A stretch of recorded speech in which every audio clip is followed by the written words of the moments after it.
दिसंबर को संसद की सुरक्षा के लिए शहीद हुए उनके प्रति मैं श्रद्धांजलि व्यक्त करना चाहती हूँ। महोदय, हजारों साल पुरानी हमारी देश की धर्म की एक पुरानी परंपरा रही है। ये परंपरा संवाद, चर्चा की रही है। एक गौरवशाली परंपरा है जो दर्शन ग्रंथों में, वेदों में, उपनिषदों में दिखती है।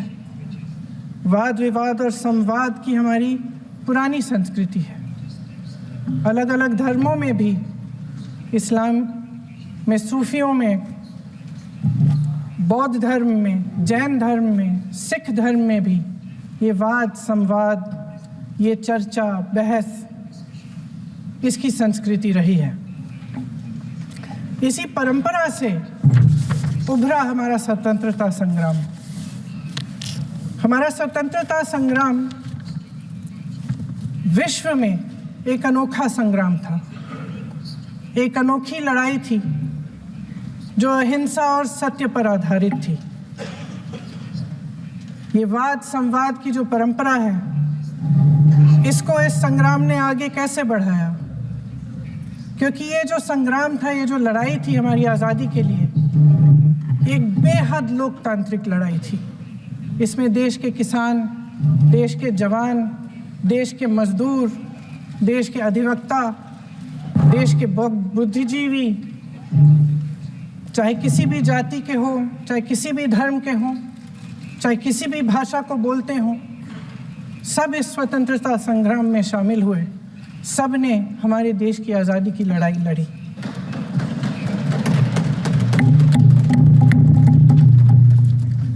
और उसी आज़ादी की लड़ाई से एक आवाज़ उभरी जो हमारी देश की आवाज़ थी। वो आवाज़ ही आज हमारा संविधान है। साहस की आवाज़ थी, हमारी आज़ादी की आवाज़ थी, और उसी की गूंज ने हमारे संविधान को लिखा और बनाया। ये सिर्फ एक दस्तावेज नहीं है। बाबा साहेब अम्बेडकर, मौलाना आज़ाद जी, राजगोपालाचारी जी और जवाहरलाल नेहरू जी और उस समय के तमाम नेता, जैसे आपने कहा, इस संविधान को बनाने की जो कार्य में सालों के लिए जुटे रहे। हमारा संविधान इंसाफ, उम्मीद, अभिव्यक्ति और आकांक्षा की वो ज्योत है जो हर हिंदुस्तानी के दिल में जलती है।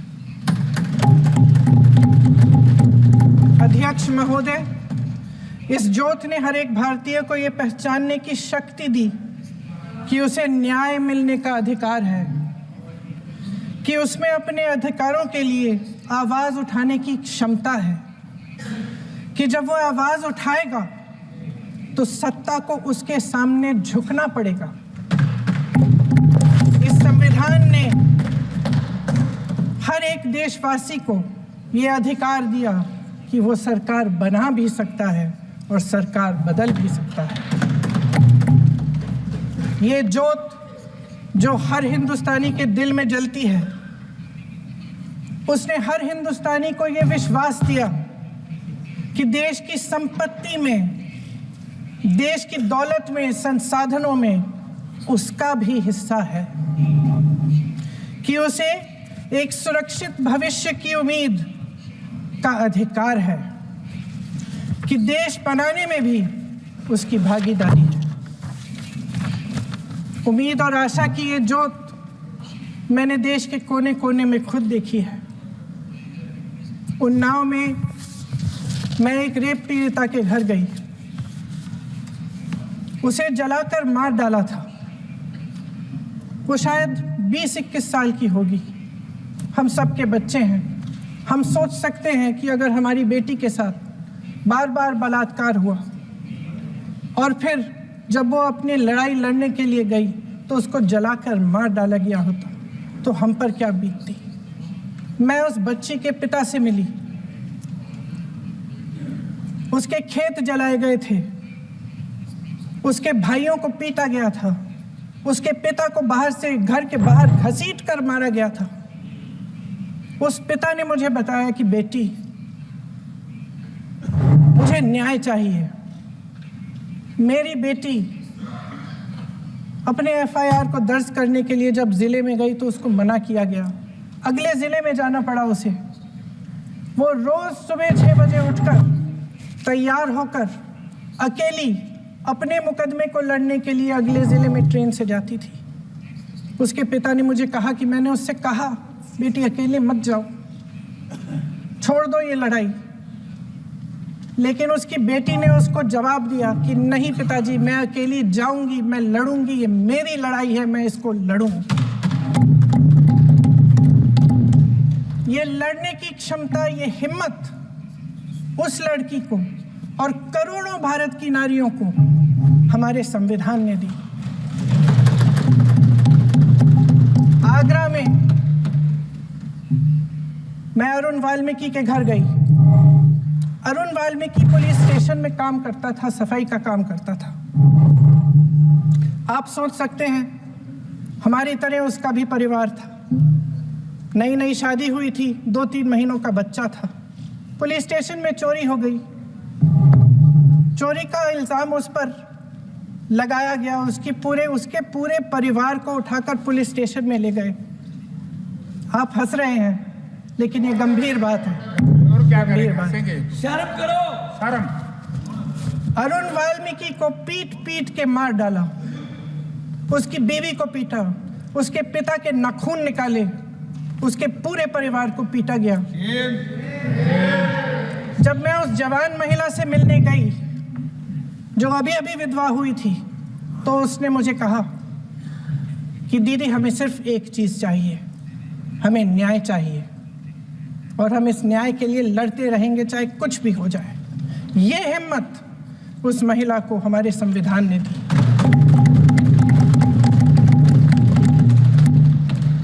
संभल के कुछ लोग आए थे हमसे मिलने, जो मृतकों के परिवार के सदस्य थे। उसमें 2 बच्चे थे, अदनान और उजैर। आप सुनिए। उसमें 2 बच्चे थे, अदनान और उजैर। एक बच्चा मेरे बच्चे की उम्र का है, दूसरा उससे छोटा 17 साल का है। दर्जी के बेटे थे। दर्जी का एक ही सपना था कि वो अपने बेटों को पढ़ाएगा, लिखाएगा। एक बेटा डॉक्टर बनेगा, एक बेटा भी सफल होगा दूसरा बेटा भी अपने जीवन में सफल होगा। उनके पिताजी हर रोज उनको स्कूल छोड़ते थे। उस दिन भी स्कूल छोड़ने के बाद अपनी दुकान में चले गए। उन्हें पता नहीं था कि विवाद हो रहा है। उन्होंने भीड़ देखी, घर आने की कोशिश की तो पुलिस ने गोली से मार डाला। वो 17 साल का बच्चा अदनान मुझसे कहता है, वो 17 साल का बच्चा अदनान मुझसे कहता है कि मैं बड़ा होकर डॉक्टर बन के दिखाऊंगा, मैं अपने पिता का सपना साकार करूंगा। ये सपना, ये आशा उसके दिल में हमारे संविधान ने डाली। अपने अधिकारों की पहचान में, इनकी कठिन से कठिन परिस्थितियों से लड़ने की अपार हिम्मत में और देश से न्याय की अपेक्षा में हमारे संविधान की ज्योत जल रही है। मैंने हमारे संविधान की ज्योत को जलते हुए देखा है और इसके साथ साथ ये भी समझा है कि हमारा संविधान एक सुरक्षा कवच है। एक ऐसा सुरक्षा कवच है जो देशवासियों को सुरक्षित रखता है, न्याय का कवच है, एकता का कवच है और अभिव्यक्ति की आज़ादी का कवच है। दुख की बात यह है कि मेरे सत्ता पक्ष के साथी जो बहुत बड़ी बड़ी बातें करते हैं, इन्होंने इन 10 सालों में ये सुरक्षा कवच, सत्ता पक्ष के मेरे साथियों ने ये सुरक्षा कवच तोड़ने का पूरा प्रयास किया है। संविधान में सामाजिक, आर्थिक और राजनीतिक न्याय का वादा है। ये वादा एक सुरक्षा कवच है जिसको तोड़ने का काम शुरू हो चुका है। लैटरल एंट्री और निजीकरण के जरिए ये सरकार आरक्षण को कमजोर करने का काम कर रही है। अगर लोकसभा में ये नतीजे नहीं आए होते तो ये संविधान बदलने का काम भी शुरू कर लेते। सच्चाई ये है अध्यक्ष महोदय कि आज संविधान बार बार इसलिए कह रहे हैं क्योंकि इस चुनाव में इनको पता चल गया कि इस देश की जनता ही इस संविधान को सुरक्षित रखेगी, कि इस चुनाव में हारते जीतने से इन्हें एहसास हुआ कि ये संविधान बदलने की बात इस देश में नहीं चलेगी। आज जनता की मांग है कि जाति जनगणना हो। सत्ता पक्ष के मेरे साथी ने इसका जिक्र किया। ये जिक्र भी आज इसलिए हो रहा है क्योंकि चुनाव में ये नतीजे आए।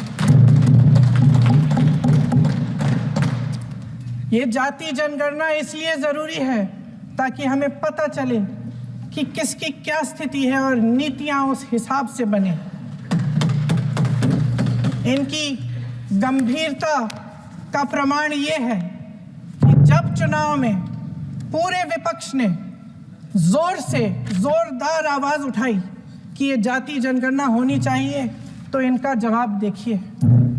इनका जवाब भैंस चुरा लेंगे, मंगलसूत्र चुरा लेंगे, इनका ये जवाब था। ये गंभीरता है इनकी जाति जनगणना पर। महोदय, हमारे संविधान ने आर्थिक न्याय की नींव डाली, किसानों, गरीबों और को जमीन बांटी, भूमि सुधार किया, जिसका नाम लेने से कभी कभी आप झिझकते हैं और कभी कभी उनका नाम धड़ाधड़ इस्तेमाल किया जाता है अपने आप को बचाने के लिए। उन्होंने HAL, BHEL, SAIL, GAIL, ONGC, NTPC, railways, IIT, IIM, oil refineries, तमाम PSU बनाए।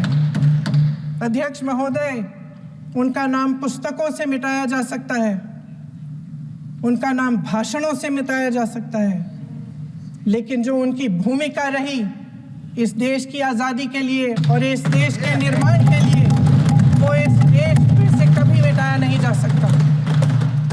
75 सालों में जनता का भरोसा रहा कि नीतियां बनेंगी तो जनता की भलाई के लिए बनेंगी। जल जंगल जमीन का अधिकार मिला आदिवासी भाई बहनों को। इंदिरा जी ने बैंकों का राष्ट्रीयकरण करवाया, खदानों का राष्ट्रीयकरण कराया। कांग्रेस और यूपीए की सरकारों में शिक्षा का, भोजन का अधिकार मिला। 75 सालों में जनता का भरोसा मिला। पहले संसद चलती थी तो जनता की उम्मीद होती थी कि सरकार महंगाई और बेरोजगारी पर चर्चा करेगी, कोई उपाय निकालेगी, कोई रास्ता निकालेगी। लोग मानते थे कि अगर कोई नई आर्थिक नीति बनेगी तो देश की अर्थव्यवस्था को मजबूत बनाने के लिए बनेगी, तो भारतीय बाजार को मजबूत बनाने के लिए बनेगी, उनके भविष्य को मजबूत बनाने के लिए बनेगी। किसान और आदिवासी भाई बहन भरोसा करते थे कि यदि जमीन के कानून में संशोधन होगा तो उन्हीं की भलाई के लिए होगा। आप नारी शक्ति की बात करते हैं। आज चुनाव की वजह से शायद इतनी बातचीत हो रही है नारी शक्ति के बारे में, क्योंकि हमारे संविधान ने महिलाओं को यह अधिकार दिया, उनकी शक्ति को परिवर्तित किया वोट में। और आज आपको पहचानना पड़ रहा है कि महिलाओं के बिना, कि नारी शक्ति के बिना ये सरकारें नहीं बन सकती हैं। इसीलिए आज आप नारी शक्ति की बातें दोहरा रहे हैं। जो आप नारी शक्ति का अधिनियम लाए हैं उसको लागू क्यों नहीं करते?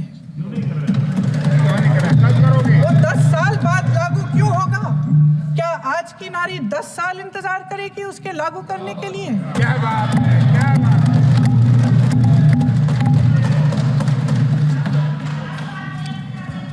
आज संसद में बैठे हुए सत्ता पक्ष के मेरे साथी ज्यादा से ज्यादा अतीत की बातें करते हैं। 1921 में क्या हुआ, कब हुआ, नेहरू जी ने क्या किया।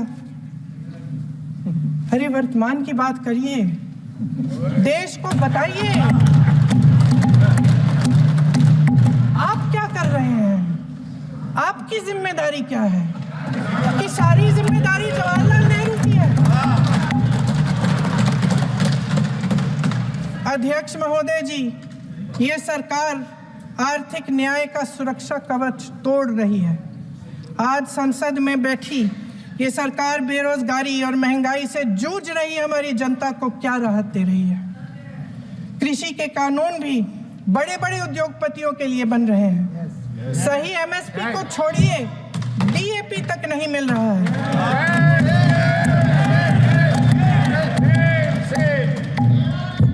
वायनाड से लेकर ललितपुर तक इस देश का किसान रो रहा है। आपदा आती है तो उसको कोई राहत नहीं मिलती। भगवान भरोसे है आज इस देश का किसान, उसको छोड़ दिया गया है। आज हिमाचल में देखिए, जितने भी कानून बने हैं वो सब बड़े बड़े उद्योगपतियों के लिए बन रहे हैं। हिमाचल में जो सेब उगता था, उसके जो छोटे छोटे किसान हैं वह रो रहे हैं, क्योंकि एक व्यक्ति के लिए सब कुछ बदला जा रहा है।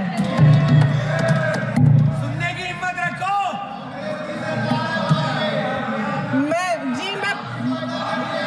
अध्यक्ष महोदय जी,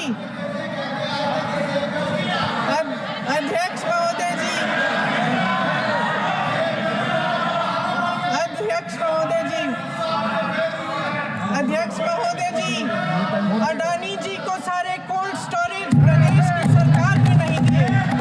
अडानी जी को सारे कोल्ड स्टोरेज आपकी सरकार ने दिए। देश देख रहा है कि एक व्यक्ति को बचाने के लिए 142 करोड़ देश की जनता को नकारा जा रहा है। सारे बिजनेस, सारे संसाधन, सारी दौलत, सारे मौके एक ही व्यक्ति को सौंपे जा रहे हैं। सारे बंदरगाह, एयरपोर्ट्स, सड़कें, रेलवे का काम, कारखाने, खदाने, सरकारी कंपनियां सिर्फ एक व्यक्ति को दी जा रही है। जनता के मन में हमेशा ये विश्वास होता था कि अगर कुछ नहीं है तो संविधान हमारी सुरक्षा करेगा, मगर आज आम लोगों के बीच ये धारणा बनती चली जा रही है कि सरकार सिर्फ अडानी जी के मुनाफे के लिए चल रही है। देश में बहुत तेजी से गैर बराबरी बढ़ रही है। जो गरीब है वो और गरीब हो रहा है, जो अमीर है वो और अमीर हो रहा है। इस सरकार ने आर्थिक न्याय की भी सुरक्षा कवच तोड़ दिया है। राजनीतिक न्याय की जब बात होती है, मेरे सत्ता पक्ष के साथी आज खड़े हुए और तमाम गिनती करने लग गए कि ऐसा हुआ वैसा हुआ 1975 में जो हुआ। तो सीख लीजिए ना, आप भी सीख लीजिए। आप भी अपनी गलतियों के लिए माफी मांग लीजिए। आप भी बैलेट पे चुनाव कर लीजिए। दूध का दूध, पानी का पानी हो जाएगा। आप राजनीतिक न्याय की बात करते हैं, सरकारों को पैसों के बल पर गिरा देते हैं।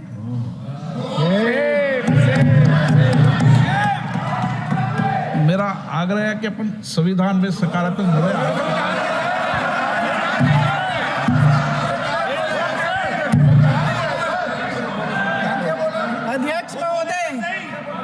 अध्यक्ष महोदय, सत्ता पक्ष के हमारे साथी ने एक उदाहरण दिया उत्तर प्रदेश की सरकार का, तो मैं भी एक उदाहरण दे देती हूँ महाराष्ट्र की सरकार का। मैं भी एक उदाहरण दे देती हूँ हिमाचल की सरकार को तोड़ने की कोशिश किसने की, पैसों के बल पे की, गोवा की सरकार। तमाम उदाहरण है। राजस्थान की, क्या ये सरकारें जनता ने नहीं चुनी थी? मध्य प्रदेश, क्या संविधान इन पर लागू नहीं था? पूरी देश की जनता जानती है कि इनका हंसती है, जानती है कि इनके यहाँ तो वॉशिंग मशीन है।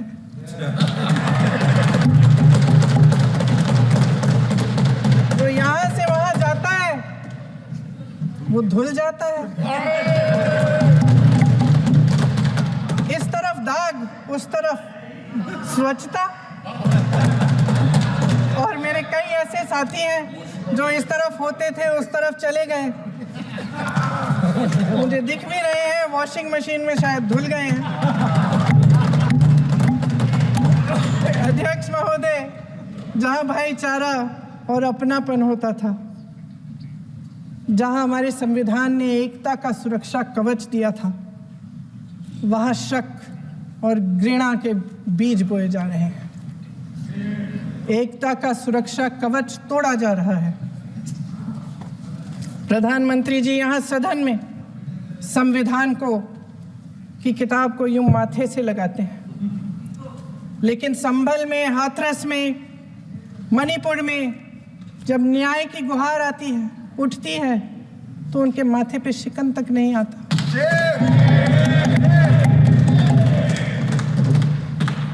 शायद समझ नहीं पाए हैं कि भारत का संविधान संघ का विधान नहीं है।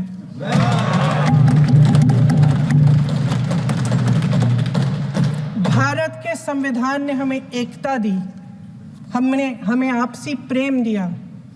उस मोहब्बत की दुकान जिस पर आपको हंसी आती है, उसके साथ करोड़ों देशवासी चले। करोड़ों देशवासियों के दिल में एक दूसरे के लिए प्रेम है, घृणा नहीं है।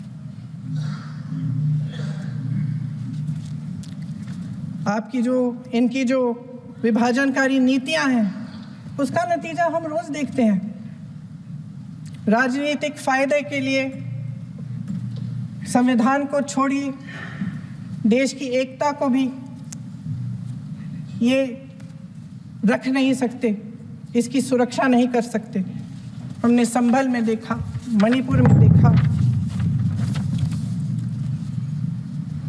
दरअसल इनका कहना है कि अलग अलग इस देश के अलग अलग हिस्से हैं, कैमरा,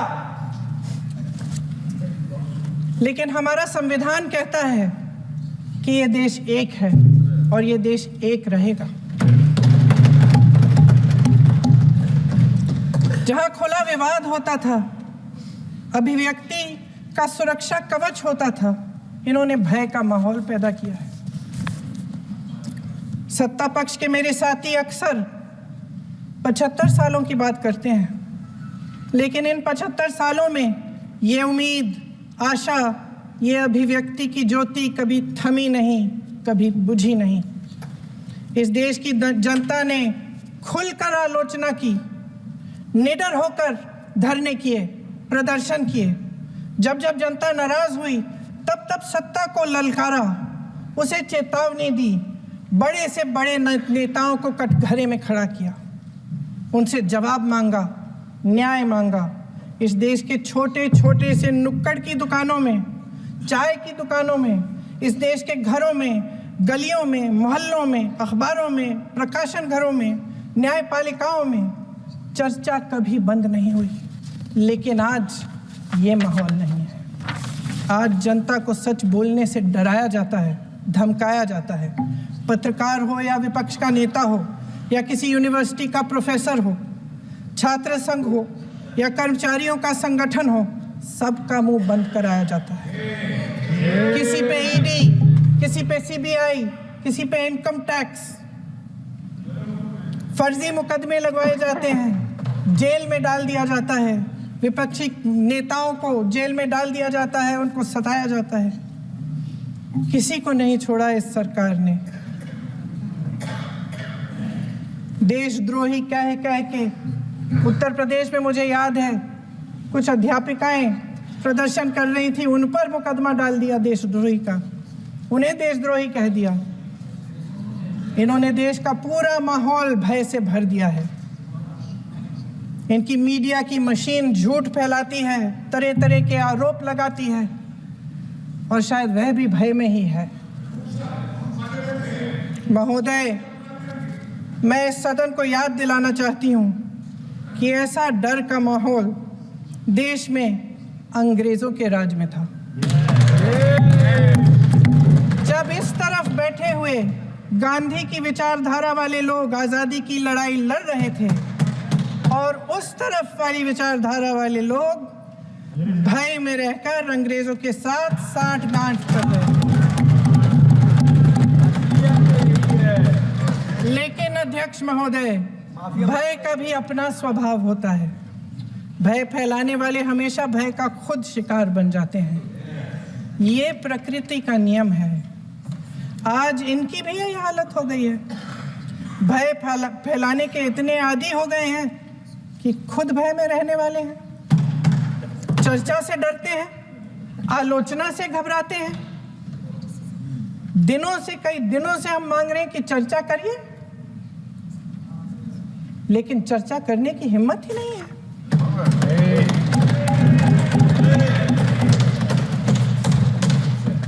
एक कहानी होती थी अध्यक्ष महोदय, शायद बचपन में आपने भी सुनी होगी। राजा भेष बदलकर बाजार में आलोचना सुनने जाता था। ये सुनने जाता था कि प्रजा मेरे बारे में क्या कह रही है, मैं सही रास्ते पे चल रहा हूं कि नहीं। लेकिन आज का राजा, भेष तो बदलते हैं आज के राजा, शौक तो है उनको भेष बदलने का, लेकिन न जनता के बीच जाने की हिम्मत है और न आलोचना सुनने की। महोदय, मैं तो सदन में नहीं हूं।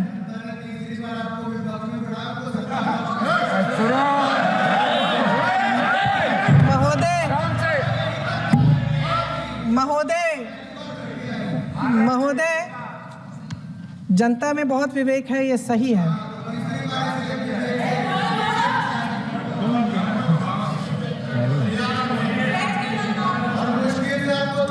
अच्छा महोदय, मैं सदन में नहीं हूँ।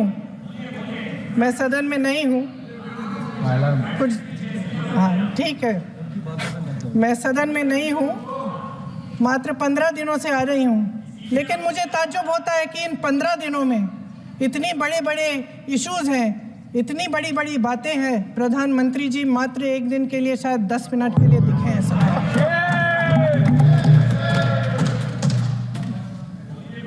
बात यह है अध्यक्ष महोदय जी कि ये देश भय से नहीं, साहस और संघर्ष से बना है। इसको बनाने वाले देश के किसान, जवान, देश के करोड़ों मजदूर और गरीब जनता है। संविधान इनको साहस देता है। मेहनती मिडिल क्लास है और इस देश के जो करोड़ों देशवासी हैं, जो रोजाना भयंकर परिस्थितियों का सामना करते हैं, उनको साहस देता है। वायनाड में जो आपदा आई, उसमें एक छोटा लड़का था 17 साल का। 6 घंटों के लिए उसने अपनी माँ को बचाने की कोशिश की। 6 घंटों के लिए आप सोच सकते हैं कि अगर नदी की धारा बह रही है, नाराज है, आप अपनी माँ को पकड़े हो, 6 घंटों के लिए पकड़े रखते हो कि मेरी माँ बच जाएगी, और अंत में वो माँ भी बह जाती है। उस लड़के का साहस, उन महिलाओं का साहस जो पीड़ित हैं लेकिन फिर भी अपनी लड़ाई लड़ रहे हैं, उन संभल के बच्चों का साहस जिनके पिताजी अभी गुजर गए, लेकिन फिर भी उनके सपनों को साकार करने की हिम्मत है, उनका साहस है। वो साहस इस संविधान ने दिया है।